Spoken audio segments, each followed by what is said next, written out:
I think Wynwood's future is going to be incredible. I think it will be a mixture of creative industry office, funky living spaces for 20-somethings, recent graduates from colleges, young families, and it will have unique one-off urban retail and great cafes, restaurants, and galleries intermixed in the neighborhood. You know, I started with nothing. I'm an only child. My father died when I was 2, and my mom and I lived in a one-bedroom apartment my whole life growing up, and she's been a secretary her whole life. So everything that I've accomplished by a gut instinct. So when I came to Wynwood in 2001 and started buying, it was simply because I felt the neighborhood was too cheap and too well situated to stay down for long. You could get to Miami Beach in 7 minutes, you could get to downtown in 3 minutes, Design District in 1 minute, easy access on and off the highway, and I was able to buy warehouses for quite a bit less than it would cost to build them with no land cost. Then I started to realize there was an art movement here. You know, many artists were working in the area, and I thought if they were renting a place on the beach to live and working on this side of the bay at an added expense, wouldn't it be great if they could combine both expenses into one inspiring space? So I built lofts in this old factory building in 2001, and the response was overwhelming, which made me realize there's many of them who would like to be in this situation.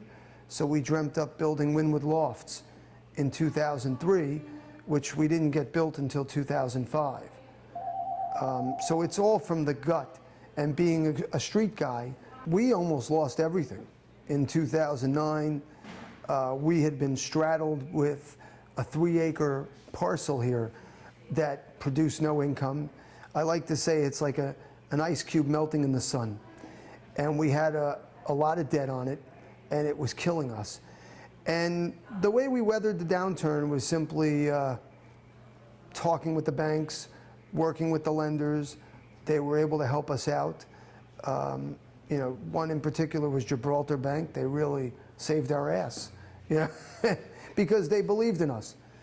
You know, we had been customers since the 90s, and we had low basis in all of these buildings.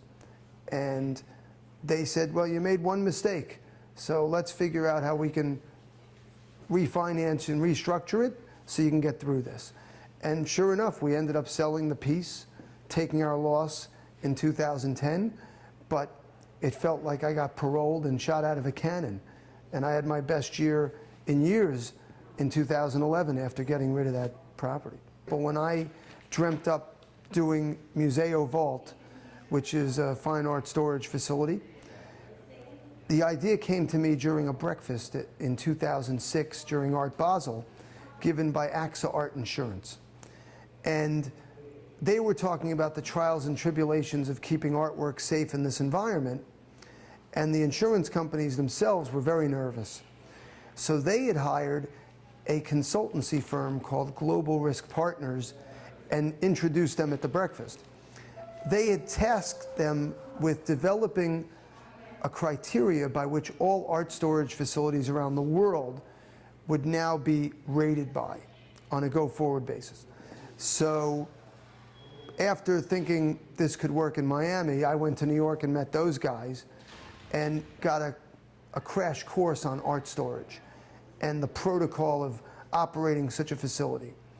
And after meeting with them and seeing the numbers from Art Basel, and you know, I also sell high-end residential real estate, and I knew what was happening as far as out-of-towners coming into Miami, buying substantial apartments or homes, and they were art collectors, and they were storing art in these bayfront mansions, and et cetera, and I just knew, after consulting with Global Risk Partners and knowing what I knew about the residential market, that this would be a winner. Youthful exuberance has led me to 2 mistakes in Wynwood. You know, Wynwood has become like my career, my life's work. So the two mistakes, one was hot off the success of Wynwood Lofts. In late 2005, we started planning a project called Pompeii, which was going to be 3 times the size, 4 times the cost. You know, we started to believe our own bullshit. And I pulled the plug after we spent about $500,000 on architecturals and marketing. I pulled the plug in '06, and thank God I did. I gave back all the deposits.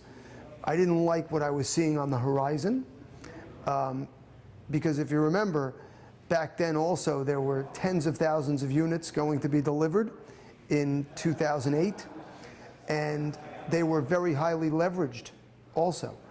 You know, people were only putting 20% down, as opposed to today's festival where they're putting 50% down. I think there's a lot less likelihood of a crash that's that significant like it was in '08, '09. I married my high school sweetheart. We're married 26 years on December 17th, and we have 3 incredible kids. Daniel, 24, Brian, 22, Brooke, 20. Daniel works with me, brilliant analyst. Brian is a senior in University of Florida. He just is finishing up a semester in Paris, and he'll be back Saturday. And Brooke is a sophomore at Northeastern University in Boston. And you notice they're all in higher level education, very good schools. My oldest went to Columbia University. That's their mother's doing. You know, you can see I didn't finish college, but she's a teacher.